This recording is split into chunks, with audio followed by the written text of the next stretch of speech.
जब बंदर ने देखा कान्हा का चमत्कार।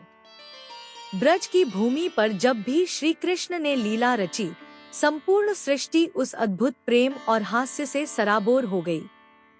बाल रूप में श्री कृष्ण की एक एक लीला माता यशोदा के लिए चौंकाने वाली, पर साथ ही मोहक भी थी। ऐसी ही एक अनुपम लीला की कथा आज हम सुनते हैं, जब नन्हे कान्हा और एक चंचल बंदर के बीच हुई एक अद्भुत लीला, जिसे देख मैया यशोदा रह गई दंग। एक दिन नंद भवन में सब कुछ शांत था।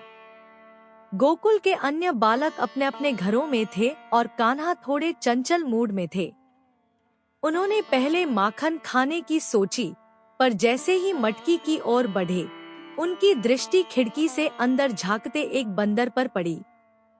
वो बंदर एकटक उन्हें देख रहा था, मानो किसी पुराने मित्र को निहार रहा हो। कान्हा मुस्कुराए। उनकी आंखों में शरारत की चिंगारी चमकी। वो बोले, अरे ओ बंदर भैया, क्या देख रहे हो ऐसे? माखन चाहिए क्या? बंदर फौरन गर्दन हिलाकर सहमति जताने लगा। कान्हा हंस पड़े, तो लेना, आजा। फिर क्या था? बंदर फुर्ती से कूदकर आंगन में आ गया। कान्हा ने मटकी से माखन निकाला और बंदर को खाने को दिया। दोनों ऐसे लग रहे थे मानो बचपन के मित्र वर्षों बाद मिले हों। बंदर भी खूब चटोरा था। हर बार जब माखन खत्म होता, वह और मांगता। कान्हा ने भी मन बना लिया था, आज माखन चोरी नहीं, माखन दान की लीला होगी। धीरे धीरे पूरा माखन खत्म हो गया। बंदर मस्ती में उछल कूद करने लगा। तभी कान्हा ने उसे एक बात समझाई, अब तू जा, तूने जितना खाना था खा लिया, मैं अब सोने जा रहा हूँ। पर वो बंदर कहाँ मानने वाला था। उसने कान्हा की पूंछ पकड़ ली। कान्हा ने हंसते हुए पूछा, अरे भैया, तू तो बड़ा जिद्दी निकला। अब शुरू हुई असली लीला। कान्हा इधर भागे, बंदर उधर लपके। कभी दोनों उलझे, कभी गिरे, कभी एक दूसरे के ऊपर चढ़े। वो पूरे आंगन में ऐसे दौड़ते कि गोपियां खिड़की से झांकने लगी। तभी मैया यशोदा रसोई से निकली। उन्होंने देखा आंगन में कान्हा बंदर के साथ दौड़ रहे हैं, गिर रहे हैं, खेल रहे हैं।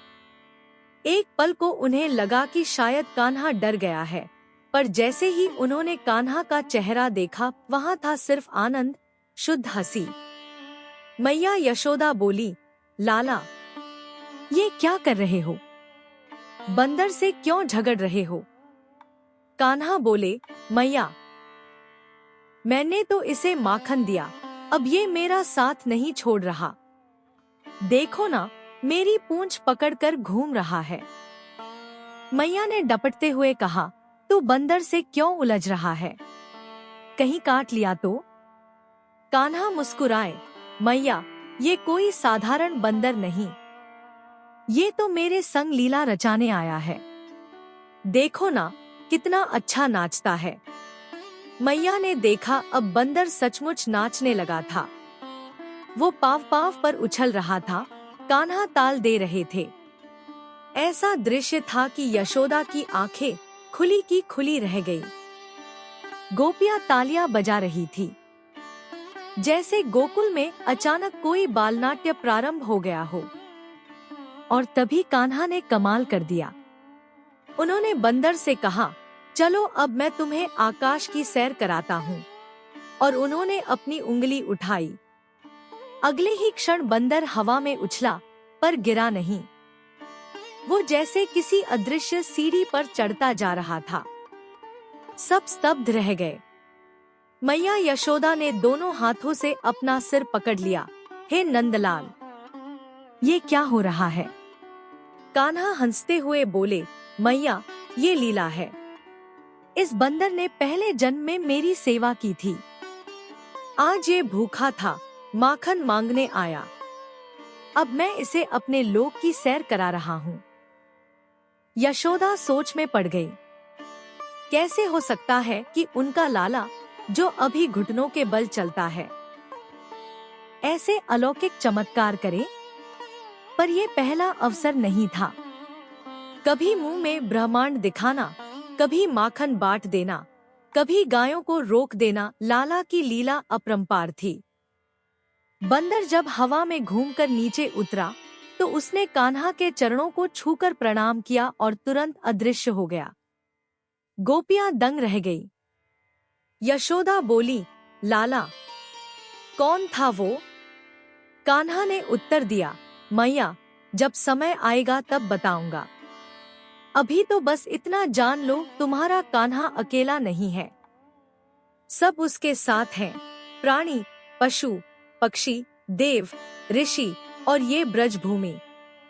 यशोदा ने कान्हा को गले से लगा लिया। आंसू उनकी आंखों से बह निकले। उन्हें कुछ समझ नहीं आता वो बालक है या भगवान। पर एक बात पक्की थी, उनका ये लाला, चाहे जो भी हो, उनका सर्वस्व था। और इस तरह समाप्त हुई वो लीला, जहां बंदर बना माध्यम और कान्हा ने फिर एक बार अपनी माया का दर्शन कराया, एक मासूम खेल के माध्यम से।